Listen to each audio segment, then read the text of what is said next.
સુરતના કાપોદ્રા વિસ્તારમાં પોલીસ દ્વારા હાથ ધરવામાં આવેલા વાહન ચેકિંગ દરમિયાન બે અલગ-અલગ યુવકો પાસેથી ચપ્પુ મળી આવ્યા છે. પોલીસે તાત્કાલિક કાર્યવાહી કરી બંને યુવકોની ધરપકડ કરી લીધી છે.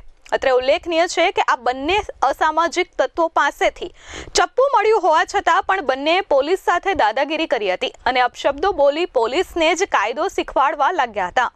મળતી માહિતી મુજબ આજરોજ તમામ સરકારી કચેરીઓ બહાર પોલીસ દ્વારા હેલ્મેટને લઈ ચેકિંગ કરવામાં આવી રહ્યું છે, જેના પગલે સુરતના કાપોદ્રા વિસ્તારમાં આવેલા ડીજીવીસીએલની કચેરીની બહાર ટ્રાફિક પોલીસ ચેકિંગ કરી રહી હતી.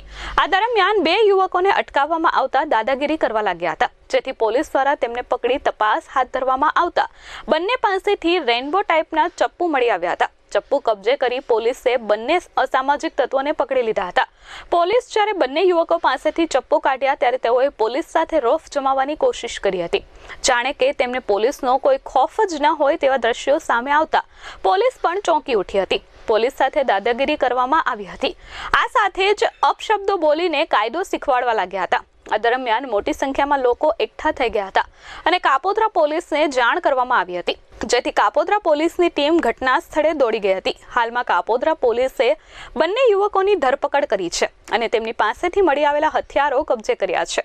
પોલીસે બંને વિરુદ્ધ કાયદેસરની કાર્યવાહી હાથ ધરી છે. આ ઘટના બાદ આખા વિસ્તારમાં ચકચાર મચી ગઈ હતી અને પોલીસ દ્વારા વધુ તપાસ હાથ ધરવામાં આવી છે. Bureau report S24 news Surat.